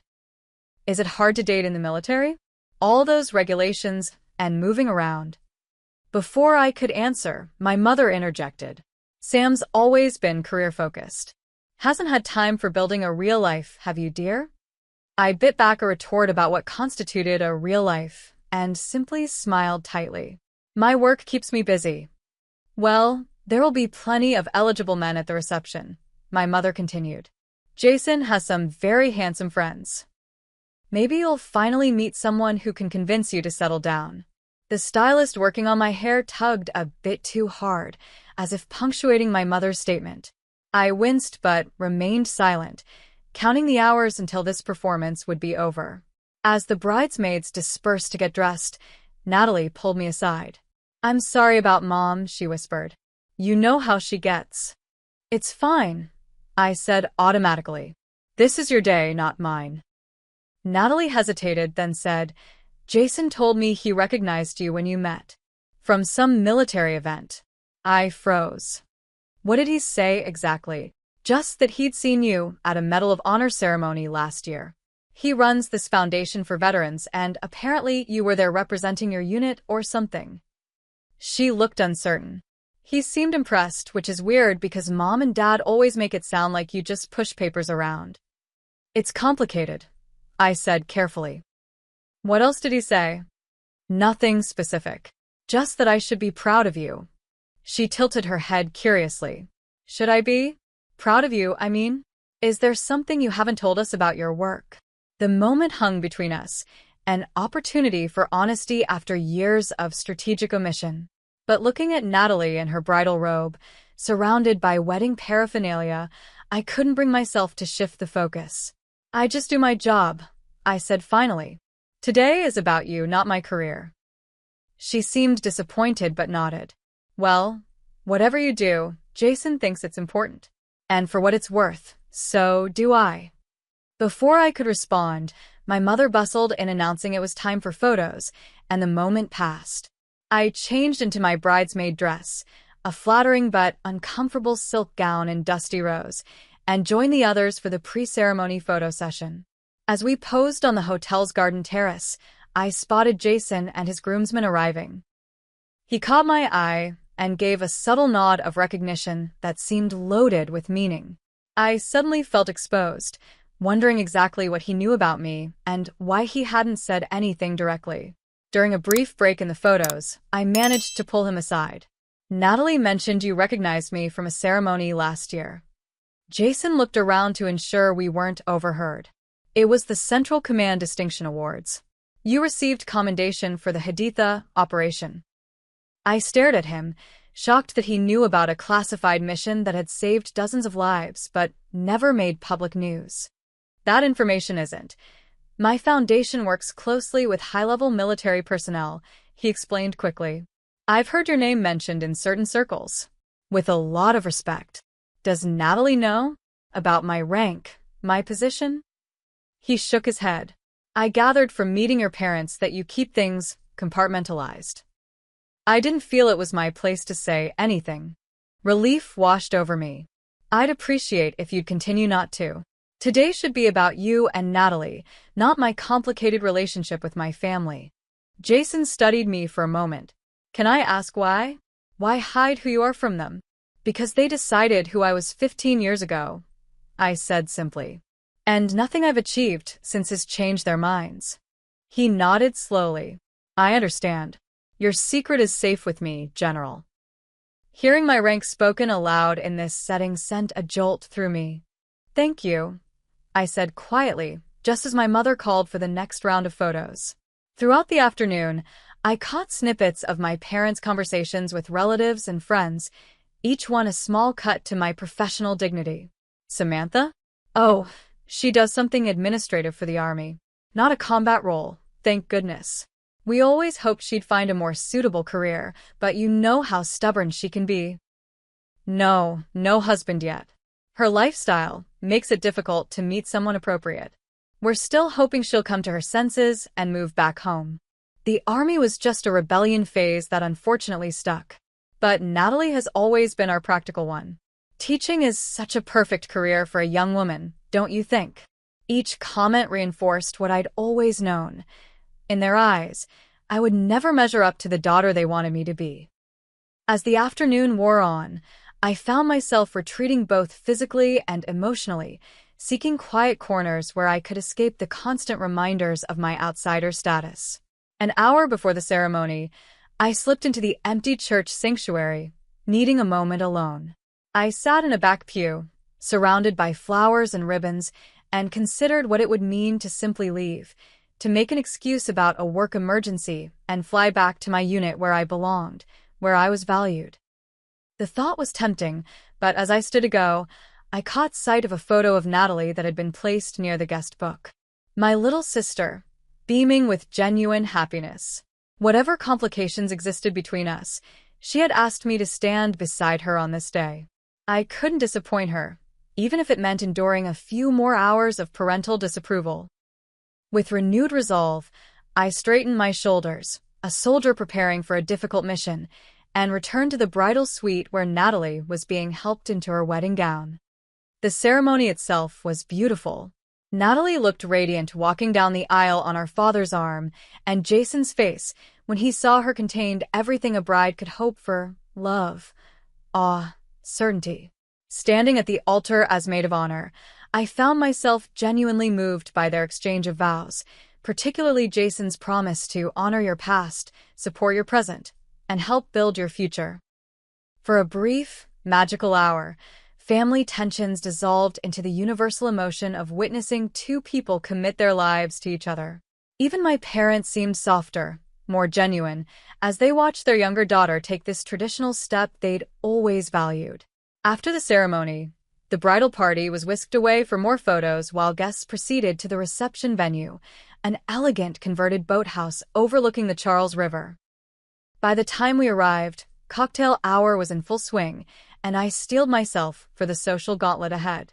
"There she is, our other daughter," my father called as I entered, his arm around a business associate. The forced joviality in his voice set my teeth on edge. "Sam, come meet Roger. We were just talking about Natalie's teaching award." I obediently joined them, shaking Roger's hand and smiling politely as my father continued. "Roger's son just made partner at Sullivan & Williams. Youngest in the firm's history. Congratulations to him," I said, recognizing the familiar pattern, my father highlighting someone else's child's conventional success as a pointed contrast to my choices. "What is it you do again, Samantha?" Roger asked. "She's in the Army," my father answered before I could speak. "Some sort of office work, right, Sam?" I took a deep breath, remembering my conversation with Dr. Winters. "I work in strategic operations and intelligence," I said clearly. "Currently overseeing joint military initiatives in the Middle East."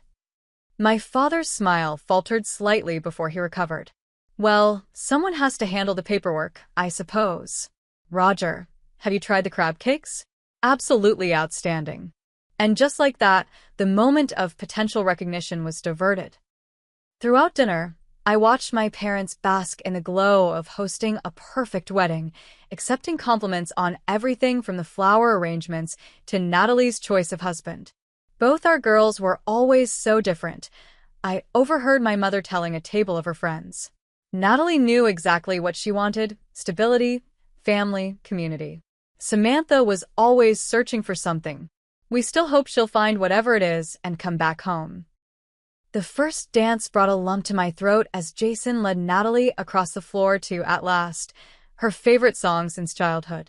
They moved well together, clearly having practiced, and the love between them was palpable even from across the room.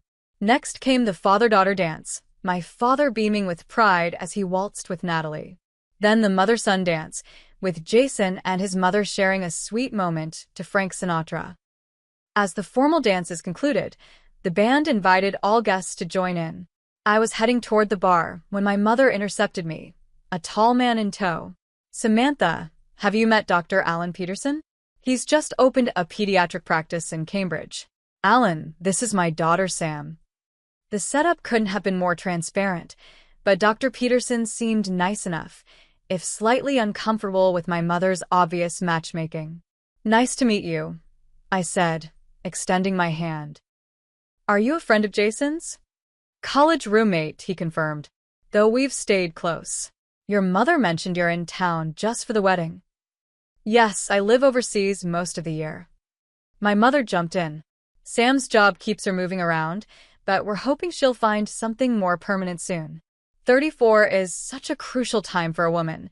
That biological clock won't wait forever, will it, Sam?" Dr. Peterson's eyes widened slightly at her bluntness, and I felt heat rise to my face. "If you'll excuse me," I said tightly, "I need to check on something with the bridesmaids." I escaped to the ladies' room, leaning against the cool marble counter and breathing deeply. Just a few more hours, I told myself. You've endured worse than this. When I returned to the reception, the dancing was in full swing, but I noticed a cluster of relatives at a table near the back, my father holding court at the center. As I approached, I caught fragments of their conversation. Never understood the appeal, personally. Samantha could have done anything. She had the grades for law school, even medical school. But she got this military bug from my father and wouldn't let it go. "Does she see combat?" asked an elderly aunt, looking concerned. My father laughed. "God, no. She's in some office pushing papers. Though she likes to make it sound more exciting than it is. You know how these administrative types are, always trying to seem more important than they really are." I froze, hidden partially by a floral arrangement, as my mother joined in. "Frank, be fair. I'm sure what Samantha does is necessary in its own way. But yes, it's all rather vague desk work from what we can gather. Not exactly saving lives." The irony of her statement hit me like a physical blow. Just 4 months earlier, I had coordinated an extraction operation that rescued 18 hostages from a terrorist cell, an operation I couldn't discuss because of its classified nature, but one that had literally saved lives. I was about to walk away when my father's voice stopped me.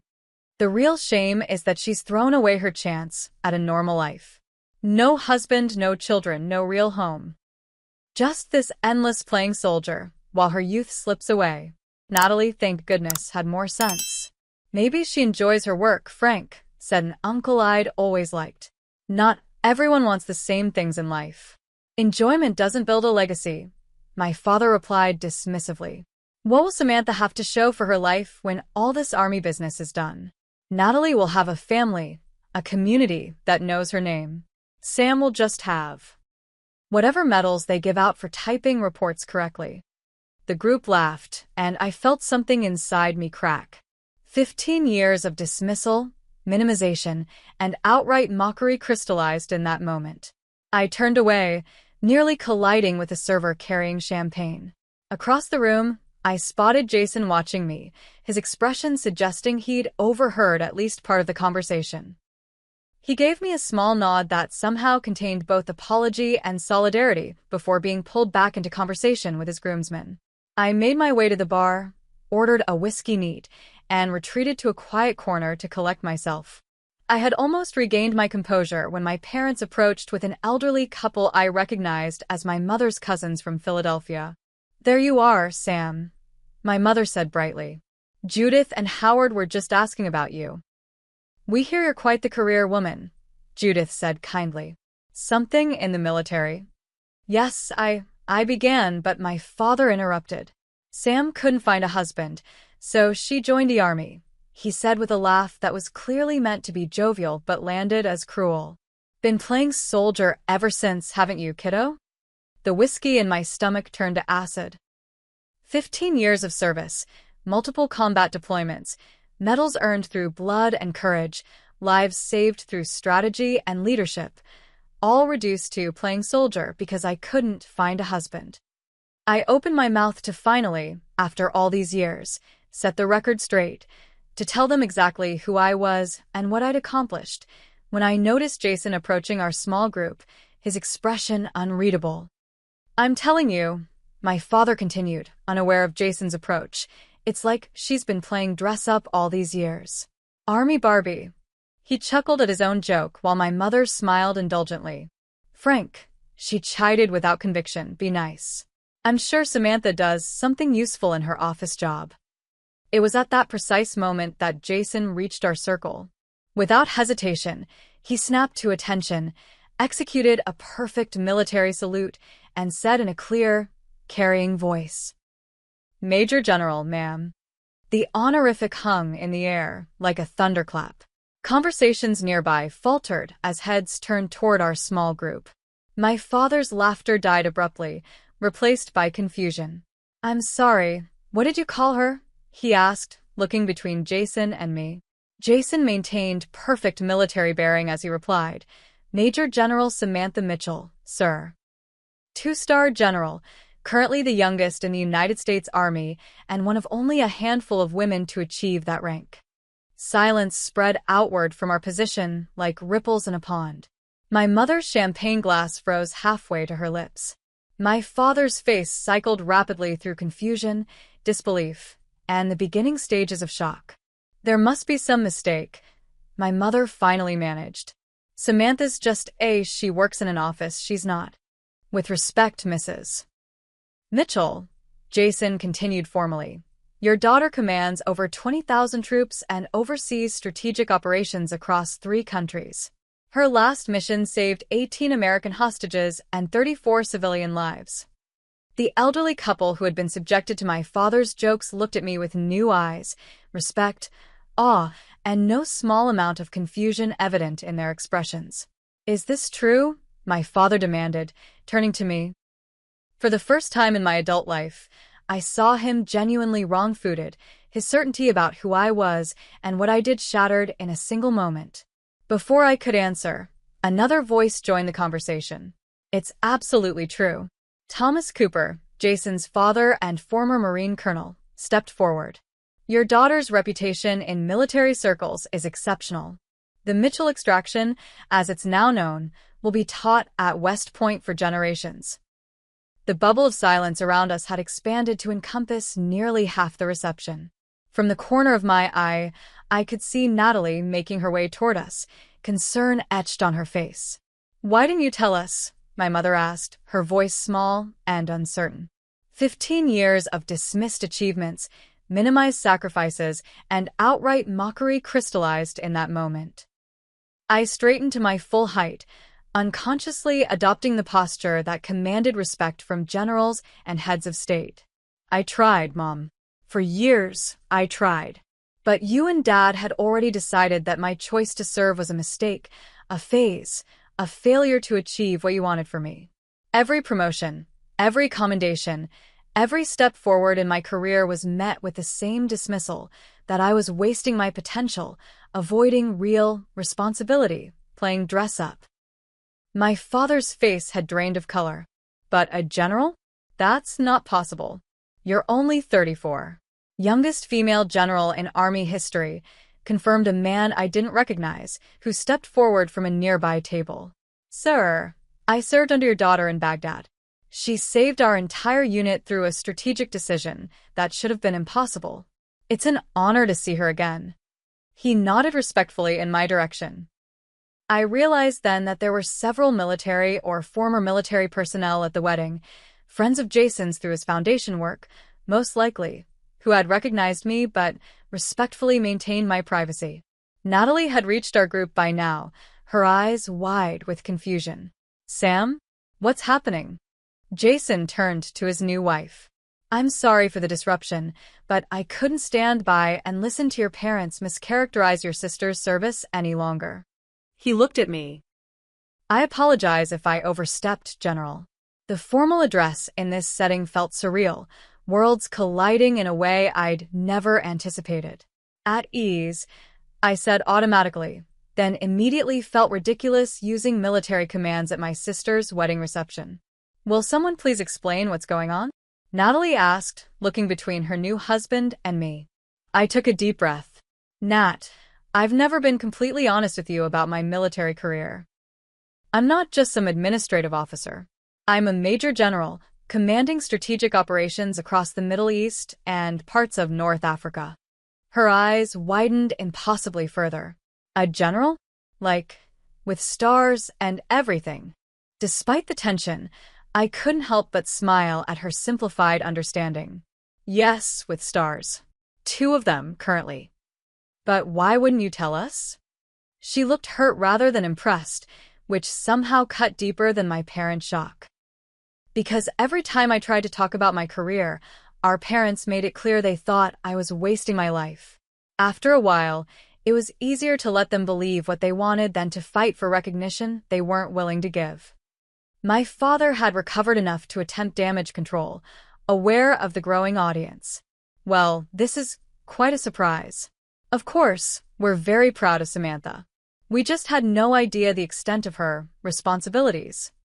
The transparent insincerity of his sudden pride made something snap inside me. 15 years of diminishment could not be erased with one convenient moment of recognition. No, Dad, you're not proud. You're embarrassed, not of me, but of how wrong you've been. For 15 years, You've told everyone who would listen that I was throwing my life away playing soldier. You've belittled my choices, dismissed my career, and treated my service as a personal affront to your vision of what a daughter should be. The reception had gone completely silent now, hundreds of eyes watching our family drama unfold. In any other circumstance, I would have been mortified, but years of commanding troops in life-or-death situations had burned away my fear of public speaking. I've led men and women into combat. I've made decisions that determined whether people lived or died. I've been shot at, bombed, and ambushed. I've received the Bronze Star, the Legion of Merit, and a dozen other commendations I never told you about because you made it clear my service didn't matter to you. My mother had begun to cry, mascara tracking down her carefully made-up face. We were just worried about you, she whispered. No, you were disappointed in me, I corrected gently. There's a difference. You wanted me to be a copy of Natalie, and Nat, I love you, and I'm incredibly proud of you, but that wasn't my path. I found purpose in service, in leadership, in protecting others. And instead of trying to understand that, you chose to diminish it because it didn't fit your narrow definition of success. Natalie stepped forward, tears in her eyes. Why didn't you tell me? All these years, I thought you were just... I don't even know what I thought. I didn't want to put you in the middle, I said honestly. You were always trying to keep the peace, and I didn't want to force you to choose sides. There shouldn't have been sides, she said, her voice breaking. We're family. The raw emotion in her voice hit me harder than any of my parents' reactions. While I'd been protecting Natalie from conflict, I'd also been denying her the chance to truly know me. You're right, I acknowledged. I should have trusted you with the truth, regardless of how Mom and Dad might have reacted. An uncomfortable silence descended until Jason's father stepped forward again. If I might say something, he began, addressing my parents directly. As a military parent myself, I understand the fear. But I learned long ago that our children's paths are their own to choose. Your daughter has served this country with exceptional distinction. That's not something to tolerate or dismiss. It's something to celebrate. Several guests murmured agreement, and I noticed a few of the older men in the crowd, likely veterans themselves, nodding solemnly. My father looked around, suddenly aware that he was on the wrong side of the room's sentiment. He straightened his shoulders and did something I'd never seen him do. He extended his hand to me, not as his daughter, but as an equal. It seems I owe you an apology, Samantha. Or should I say, General Mitchell? The gesture was small, perhaps even calculated given our audience, but it was also the first acknowledgement of my professional identity he'd ever offered. I hesitated for just a moment before accepting his handshake. Sam is fine, Dad. He nodded, an unreadable emotion crossing his face. Perhaps we could talk more about your work after the reception. I'd like to understand better what you do. It wasn't a full reconciliation. Too much hurt existed for that, but it was an opening, a crack in the wall of dismissal I'd faced for 15 years. My mother wiped her tears, visibly trying to regain her composure. Yes, of course. We'd love to hear about everything. She attempted a smile that didn't quite reach her eyes. I always did think you looked smart in uniform. The blatant revision of history might have angered me in the past, but now it just felt sad. A desperate attempt to rewrite a narrative that had already played out in front of witnesses. I think, Natalie said firmly, taking control of the situation, that it's time for the cake cutting. Sam, would you and Jason's best man lead everyone to the dessert area? She was offering me an escape from the spotlight, and I took it gratefully. As the crowd began to disperse, following the direction of the wedding planner who had appeared to help transition the event, I felt a light touch on my arm. It was Jason. I'm sorry if I created a scene, he said quietly. But I couldn't stand by and listen to them diminish what you've done, who you are. Thank you, I said simply. Not many men would risk disrupting their own wedding reception for their new sister-in-law's dignity. He smiled. Let's just say I have a particular respect for the chain of command. As we moved toward the cake display, I caught Natalie looking at me with new eyes, not just as her somewhat distant older sister, but as someone she perhaps didn't fully know. The revelation seemed to intrigue rather than disappoint her, and I felt a glimmer of hope that this might be the beginning of a more authentic relationship between us. The rest of the reception proceeded with a strange new energy. Guests who had previously given me polite but disinterested greetings now approached with questions and congratulations. Several of Jason's friends with military connections shared stories of operations I'd overseen, though they were careful to avoid classified details. My parents moved through the crowd with fixed smiles, accepting congratulations for their daughter's achievements as though they'd been supportive all along. I watched their performance with a mixture of amusement and lingering hurt, wondering if anything would truly change after tonight.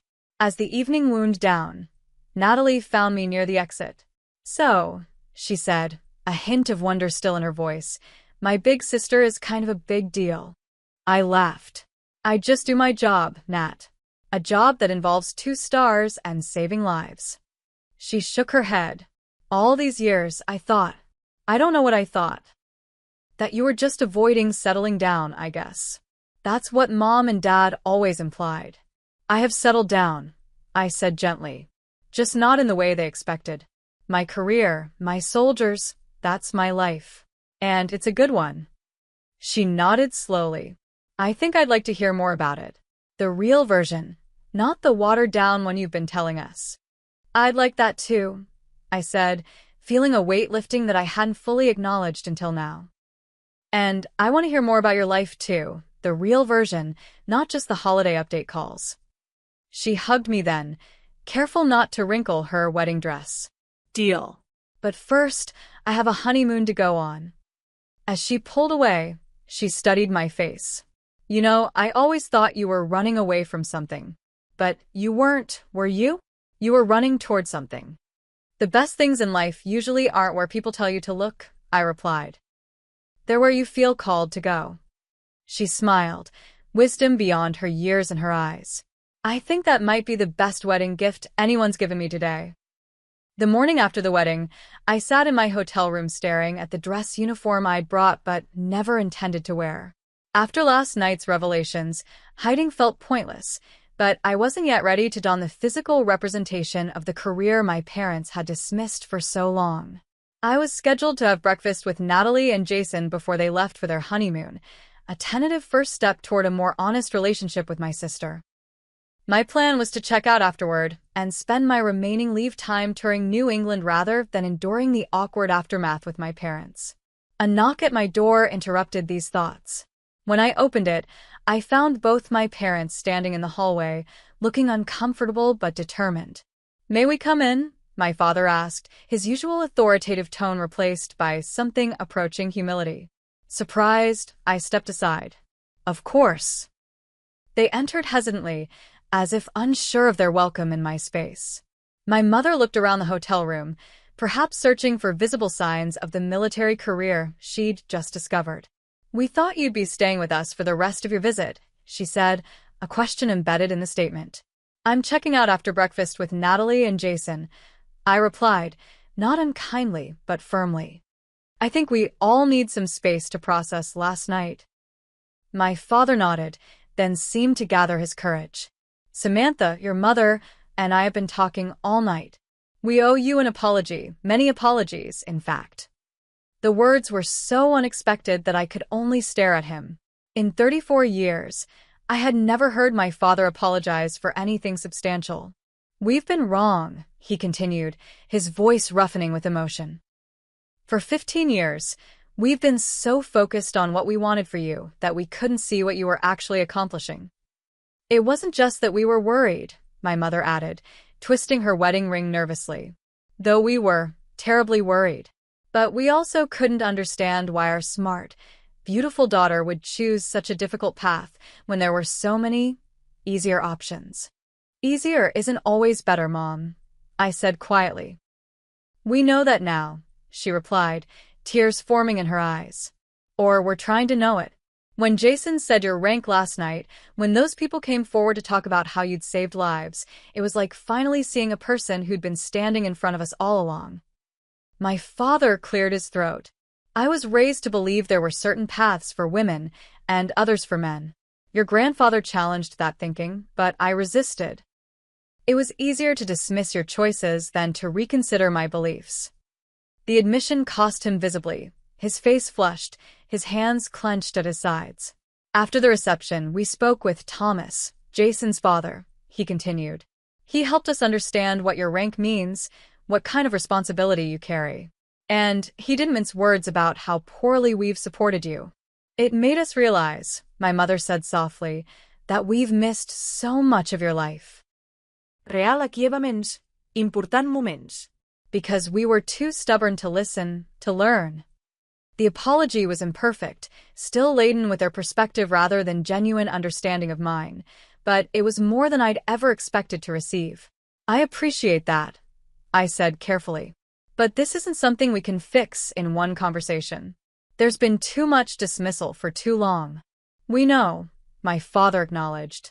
We're not asking for immediate forgiveness. Just a chance to start over. To get to know the daughter we have instead of holding on to the one we thought we wanted. The vulnerability in his voice, this man who had always presented himself as unquestionably right about everything, moved me more than I wanted to admit. I can't promise anything, I said honestly, but I'm willing to try if you are. My mother stepped forward hesitantly. Could we start by having breakfast together? All of us, you, me, your father, Natalie, and Jason? One meal as a family before they leave. The request was small but meaningful, a first tentative step toward whatever our relationship might become. I nodded slowly. I'll call Natalie and ask if they'd mind.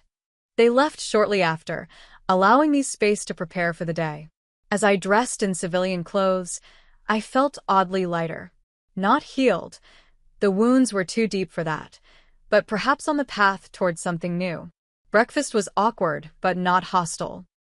My parents made visible efforts to ask questions about my work, though they still struggled with military terminology and concepts. Natalie watched the exchange with cautious optimism, while Jason occasionally filled gaps in the conversation with insights from his foundation work. So you actually give orders to how many people? My father asked, genuinely trying to comprehend the scope of my command. About 22,000 currently, I replied. Though the direct chain of command is more complex than that. He shook his head in wonder. I manage a team of 12 accountants and find that challenging enough. It was the first time he'd ever compared our professional experiences without diminishing mine, and I felt a small crack in the wall between us. As Natalie and Jason prepared to leave for their honeymoon, my sister pulled me aside. They came to see you, didn't they? Mom and Dad. I nodded. It was unexpected. They were up all night talking, she confided. I've never seen them so shaken. Dad actually said the words I was wrong. I thought I was hallucinating. I laughed despite myself. Miracles do happen. Her expression grew serious. Are you going to give them a chance? I'm trying, I said honestly. But it's complicated. Families usually are. She squeezed my hand. For what it's worth, I'm incredibly proud to be your sister. Both the woman I've always known and the general I just met. Her words touched something deep inside me, the lingering desire for family recognition that I'd tried to bury under layers of professional accomplishment and independence. That means more than you know, I told her, embracing her tightly. After Natalie and Jason departed, I surprised myself by accepting my parents' invitation to dinner. Over the next few days, we established a fragile new dynamic, them asking questions they should have asked years ago, me offering limited but honest answers about my life and career. Your grandfather would have been so proud, my father said during one of these conversations, his voice thick with emotion. He always said you had the making of a leader. He knew, I revealed quietly, about my promotions, my commendations. I wrote to him about everything. Pain flashed across my father's face. He never told me. I asked him not to. I admitted. I couldn't bear to have those achievements dismissed along with everything else. The truth hurt him visibly, but he nodded in understanding. I gave you no reason to trust me with your successes. By the end of that week, I had decided to stay the full 3 weeks of my leave after all. The relationship with my parents remained fragile, filled with awkward moments and occasional retreats to old patterns, but something fundamental had shifted. 6 months later, I stood on a stage at Fort Bragg, receiving formal recognition for the operation that had rescued those 18 hostages. As I concluded my brief remarks and stepped back from the podium, I caught sight of familiar faces in the audience, my parents, dressed in their Sunday best, watching with expressions I'd never seen directed at me before. Unmistakable pride. They had flown across the country for the ceremony after I'd sent a cautious invitation, unsure if they would accept or even want to attend. Not only had they come, but they'd spent the previous day touring the base, asking questions about my daily life, and meeting colleagues who clearly respected me. At the reception afterward, I introduced them to General Patricia Harris, the mentor who had guided my career when they would not. "Your daughter is one of the finest officers I've ever worked with," she told them directly. "Her tactical mind is exceptional, but it's her leadership, her ability to inspire loyalty and courage in others, that truly sets her apart." My mother, who once couldn't discuss my career without changing the subject, asked thoughtful questions about what qualities made an effective military leader. My father, who had dismissed my service as playing soldier, engaged in a detailed conversation about strategic planning with one of my staff officers. That evening, over dinner at an upscale restaurant near the base, my father raised his glass in a toast. "To Major General Samantha Mitchell," he said, using my rank and title without a trace of irony or discomfort. Who knew exactly who she was meant to be, even when we couldn't see it. My mother added softly, "and who had the courage to forge her own path, despite our lack of support." I blinked back unexpected tears as we clinked glasses. The journey from rejection to recognition had been long and painful, but in that moment, I felt the possibility of a relationship I'd long ago given up hope for, one based on who I actually was, not who they had wanted me to be. 2 months after that, my parents hosted a dinner party for their neighbors and closest friends. I attended while on leave, expecting the usual awkward navigation of my place in the family narrative. Instead, I overheard my father introducing me to his golf partner. "This is our daughter, Major General Samantha Mitchell," he said, the pride in his voice unmistakable. "She commands strategic operations across 3 countries and recently received special commendation from the Joint Chiefs of Staff." The casual accuracy of his description, no minimizing, no qualifications, was perhaps the greatest evidence of how far we had come. Later that night, as I prepared to leave, my mother embraced me with uncharacteristic emotion. "I wish we hadn't wasted so many years," she whispered. "I'm sorry it took us so long to see you." "We got here eventually," I replied, surprising myself with the forgiveness in my voice. That's what matters now. The path to healing our family wounds remains ongoing. Too many years of dismissal and hurt to be erased by a few months of effort. But that night at Natalie's wedding, when Jason's simple act of recognition forced my parents to truly see me for the first time, became the catalyst for change I'd stopped believing was possible. I've learned that sometimes the hardest battle isn't fought on foreign soil, but across the dinner table of your childhood home. That recognition from strangers can feel hollow when those who should know you best refuse to see your truth. And that even the deepest family wounds can begin to heal if we find the courage to stand in our authentic selves and the grace to allow others the space to grow. Have you ever had a moment when someone finally saw the real you after years of being misunderstood?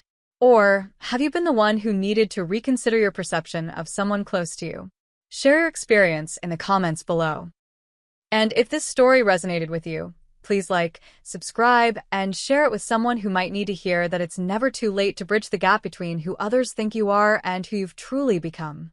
Thank you for listening to my journey. Remember that your worth isn't determined by others' recognition, but by the impact you create and the integrity with which you live.